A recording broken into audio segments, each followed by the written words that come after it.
비전공에서 일어서기라는 제목으로 말씀 증거합니다. 특세 6번째 시간, 비전공인 일에서 일어서기. 이삭이 받은 복을 한마디로 정의하면 하는 일마다 성공입니다. 12절 말씀 보면 이삭이 그 땅에서 농사하여 그의 100배나 얻었다라고 말씀하고 있습니다. 이삭의 전공은 목축이었습니다. 그런데 비전공인 농사를 지었는데 보란듯이 성공했습니다. 그리고 또 14절 이후를 읽어보면 또한 전공인 목축에서도 또 여전한 성공을 거두는 모습을 보게 됩니다. 거기다가 사이드 잡으로 우물 수출을 했는데 파면 바로 물이 나옵니다. 생수 사업에도 성공을 했습니다. 손대는 일마다 축복이 넘쳤던 사람이 바로 이삭이었습니다. 하는 일마다 성공하는 이유에 대해서 성경은 이렇게 말씀합니다. 12절을 보니까 여호와께서 복을 주심으로, 여호와께서 복을 주심으로.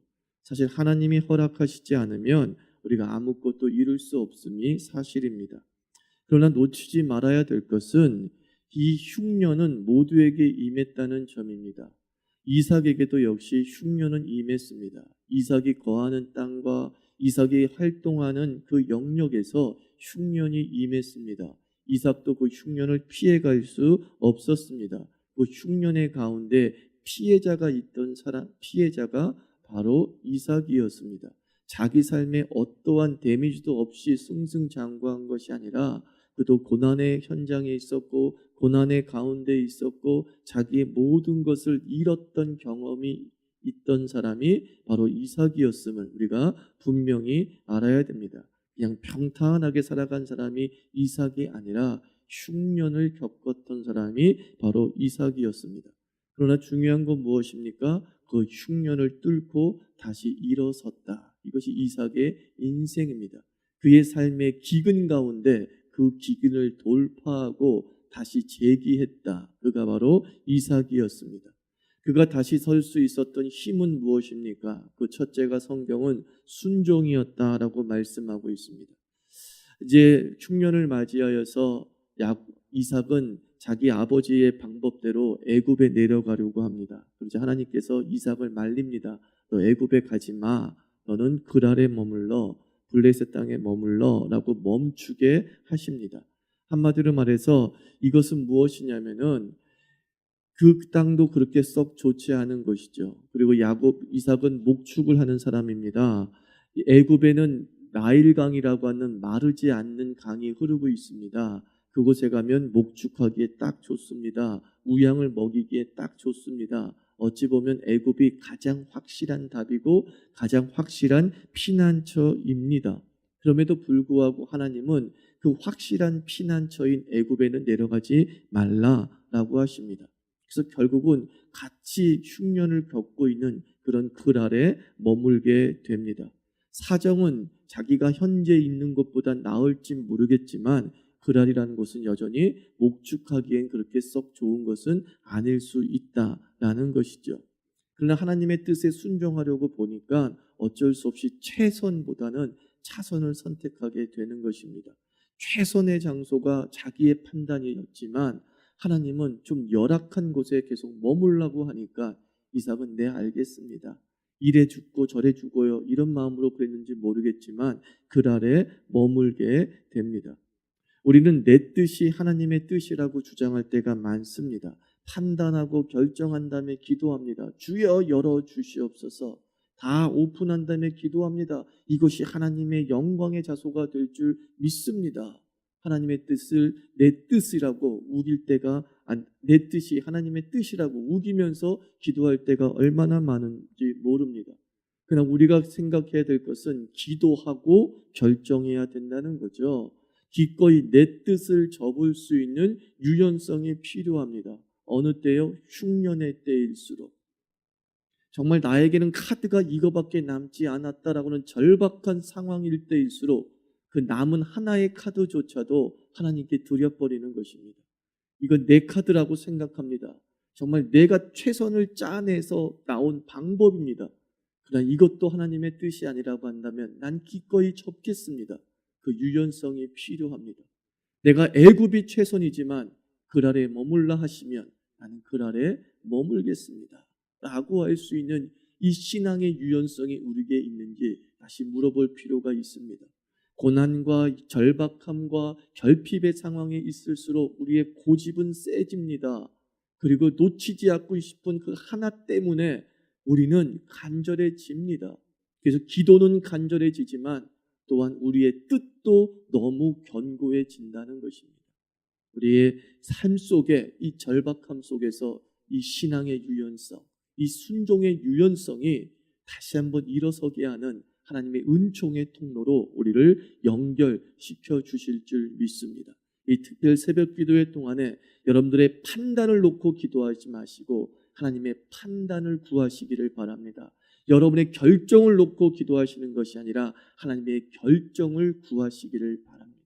그리하여 해서 그 하나님께서 어떻게 이삭을 일으키셨는가를 보면서 나를 다시 일으키시는 흉년의 가운데 그 흉년을 통과하게 하시는 하나님의 섭리를 마침내 체험하게 될 줄 믿습니다. 두 번째 제기할 수 있는 힘은 무엇이었느냐? 이삭은 시도한 사람이 시도했습니다. 순종했습니다. 그리고 시도했습니다. 흉년의 때입니다. 이제 이삭의 주업인 유목이 그 어느 때보다도 힘든 시기가 되었습니다. 목축은 자연 의존적인 산업이었습니다.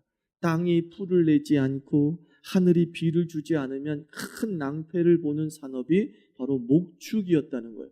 굉장히 시세에 민감한 산업이 바로 목축이었습니다. 흉년은 들판으로 마르고 샘도 말라 이제 목축이 불가하게 되었습니다. 그래서 이삭이 아브라함이 준 기업의 상당수를 잃었던 모양입니다. 이제 아버지처럼 말씀한 대로 이주를 결심하게 되는데 하나님이 막으셔서 그랄에 멈추게 됩니다. 그랄에서 이삭이 무엇을 했다고 얘기하고 있습니까? 그랄에서 이삭이 농사를 지었다 그랬어요. 이삭의 전공이 뭐라고요? 목축이라고요. 그런데 그 비전공인 농업을 시작하게 됩니다. 배운 게 도둑질밖에 없다 이런 말이 있지 않습니까? 그 도둑질도 할 수 없는 상황일 때 여러분은 어떡하겠냐는 거예요. 많은 그리스도인이 자신이 삶에 흉년이 접해 있는데 배운 게 도둑질만 주장한다는 겁니다. 난 배운 게 이거밖에 없어. 난 이 일만 했어. 그러면서 넋놓고 있는 거죠. 내가 이때까지 해온 게 이건데 난 다 늙어서 뭐 하란 말이에요. 이제 나이 들어서 뭐 하란 말이에요. 넋놓고 있는 경우가 많지 않습니까? 이삭을 통해서 배워야 됩니다. 이삭은 환경에 적응하려고 합니다. 그리고 무엇이든지 시도하려는 적극성, 살아보려는 애씀이 있었다는 것입니다. 돌파구를 찾아보는 거죠. 환경이 나에게 목축을 허락하지 않는다고 한다면 그래, 이 그랄이 어떤 땅이야? 농사 짓는 땅이구나. 그럼 난 농사 한번 해보자. 내 이 자식 새끼 굶어 죽일 수는 없지 않느냐 라고 하면서 자신의 전공이 아닌 비전공에 다시 한번 시도해보는 모험이 이삭에겐 있었습니다. 여러분 홈런왕 베이비 루스 있지 않습니까? 그런 홈런왕입니다. 그런데 이 베이비 루스에겐 또 하나의 타이틀이 있어요. 삼진왕이에요. 아십니까? 홈런왕이면서 삼진왕이에요. 성공이 없는 인생의 특징은 뭐냐? 아무 일도 시도하지 않습니다. 또는 시도하다가 쉽게 포기합니다. 여러분 성공이란 100%가 아닙니다. 성공이란 확률 게임입니다. 다 성공한 것처럼 보이지만 최고의 타자리라 하더라도 3할대 타자예요. 뭐예요? 10번 중에 3번밖에 안타를 치지 못해요. 그리고 7번은 죽어요. 그런데 우리는 그 3할대 타자를 뭐라 그래요? 최고의 타자다라고 얘기하고 있습니다. 한 번 때문에 모두 성공한 것처럼 보이지만 7번의 헛스윙이 있었다는 것이죠. 그러나 그 3할 3번의 안타를 더 중요하게 여깁니다. 여러분 힘들수록 시도하십시오. 흉년의 가운데 있을수록 우리가 시도해 보는 것입니다. 배운 게 도둑질밖에 없다는 마음으로 그거 하나 붙잡고 있는 것이 아니라 시세를 읽어야 돼요. 내가 어디에 있다고요? 글 아래에 있다면 이 글 아래에서 할 수 있는 일이 농사밖에 없다면 목축 뒤로 접어두는 거죠. 농사 시작해보자 라는 것입니다. 근데 놀라운 일이 벌어지죠. 다시 이삭이 우양이 풍부해져서 뭘 쳐요? 목축을 다시 친다.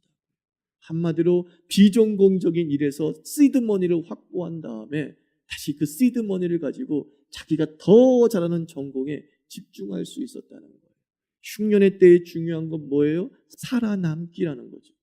이 살아남기만 우리가 통과하게 되면 그 시드머니를 통해 하나님은 다시 우리의 은사 속에 기름 부어주는 거죠. 배운 게 도둑질하고 그걸로 다시 일어설게 해줄게. 여기 시드머니, 네가 발버둥 치고 네가 애를 썼던 것에 대해서 내가 그 시드머니로 보답을 해줄게. 이게 이삭의 스토리였다는 것입니다. 그리고 마지막 세 번째, 이삭은 초심을 가졌습니다. 이삭은 순종했습니다. 이삭은 흉년 중에 순종했습니다. 이삭은 흉년 중에 시도했습니다. 그리고 이삭은 그 흉년을 통과한 다음에 초심을 가졌습니다. 그의 과정에는 거부가 되는 은혜를 체험했습니다. 근데 거부가 되었지만 또한 다툼도 있었습니다. 우물 가지고 서로 블레셋 사람, 그랄 사람과 다투게 되었습니다. 그리고 그 우물을 팔 때마다 점점 커지면서 다툼이 사라지게 되었습니다. 중요한 것은 그가 블레셋의 시기를 받았다는 거죠. 성공은 반드시 적을 만듭니다. 적이 없는 성공은 없습니다. 대적이 많습니까? 어찌 보면 그만큼 잘 되고 있다는 뜻일 수 있습니다. 그런데 중요한 건 무엇인 줄 아십니까? 이 이삭이 잘 되면 잘 될수록 점점점 다시 아버지의 고향으로 돌아가고 있었다는 겁니다. 르호봇이라고 하는 큰 우물을 팠습니다. 더 이상 다툼이 없었다고 말할 정도로 엄청난 물들도 나오고 좋은 일이 벌어졌습니다. 이제 이곳에 거하여서 마음껏 자기의 거부를 누리면 됐습니다. 그런데 오늘 말씀을 보니까 24절 말씀 보니까 뭐라 그래요? 바울이 이삭이 르호봇조차도 버리고 어디로 갔다 그랬어요? 브엘세바로 올라갔다 그랬어요. 브엘세바가 어딘지 아십니까? 이스라엘 민족은 자신들의 지역을 얘기할 때 단에서 브엘세바까지 이렇게 얘기해요. 단은 가장 북쪽의 이스라엘 땅을 얘기하고 브엘세바는 가장 남쪽의 이스라엘 땅을 얘기합니다. 이삭이 어떠했다는 거예요? 약속의 땅으로 돌아갔다. 그 엄청난 거부를 누릴 수 있는 르호봇, 이제는 블레셋 사람과 다 화해해서 다 좋게 된 그곳, 근데 그것을 다 미련없이 버리고 브엘세바로 올라가요. 가나안 땅으로 가야지. 약속의 땅으로 가야지. 아버지가 제단을 쌓던 곳으로 가야지. 그 제단으로 올라갑니다. 그러자 24절에 하나님이 현현하시죠. 이삭이 잘 될 때 하나님이 현현하신 것이 아니라 다 버리고 내가 하나님의 약속의 땅으로 돌아가리라는 그 초심으로 돌아갔을 때 하나님께서 브엘세바에 나타나서 약속합니다. 이삭아 두려워 마. 내가 너와 함께 할 것이고 네 아버지에게 준 복을 너에게 주리라. 사랑하는 성도 여러분, 흉년을 통과한 다음에 우리는 다시 가나안으로 돌아가지 않는 경우가 얼마나 많은지, 내 삶의 창고가 넘치게 됐을 때 우리는 다시 브엘세바로 돌아가는 것이 아니라 그 부의 현장에서 즐기고 행복하게 할 때가 얼마나 많은지. 그런데 하나님께서는 그 모든 것을 버리고 그의 모든 거부를 버리고 브엘세바로 돌아갔을 때 그 르호봇에서 얻은 것보다 더 너에게 주겠다라고 약속하신다는 겁니다. 사랑하는 성도 여러분, 우리의 발걸음이 브엘세바로 향하기를 축원합니다. 흉년을 통과할수록 더 가나안에 가까워져야지. 우리의 형통이 예배로부터 멀어지고 우리의 형통이 신앙으로부터 멀어지고 우리의 형통이 공동체로부터 멀어진다는 것은 주께서 원치 않는 모습이죠. 저는 왜 하나님께서 에색 다투게 하시고 신나 다투게 하셨는가 생각해 봅니다. 점점점 그 에색, 신나, 르호봇의 그 지도를 살펴보면 브엘세바로 더 가까워지는 발걸음이었어요. 혹시 여러분 삶 속에서 잘 되다가 조금씩 브레이크가 걸리는 부분이 있습니까? 그것은 뭐예요? 브엘세바로 인도하는 하나님의 브레이크라는 거예요. 잘 되지, 생각해봐. 잘 되지? 생각해봐. 이런 뜻이에요. 그리고 우리 자신이 초심으로 돌아갔을 때에 하나님은 그 아브라함에게 주신 복을 우리에게 다시 재차 확인하며 허락하실 줄 믿습니다.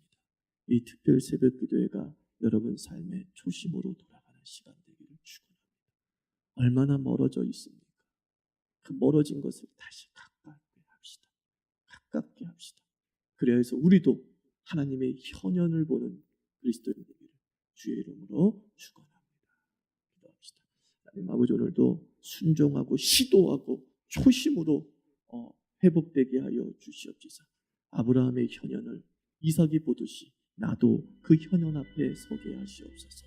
예, 기도하겠습니다.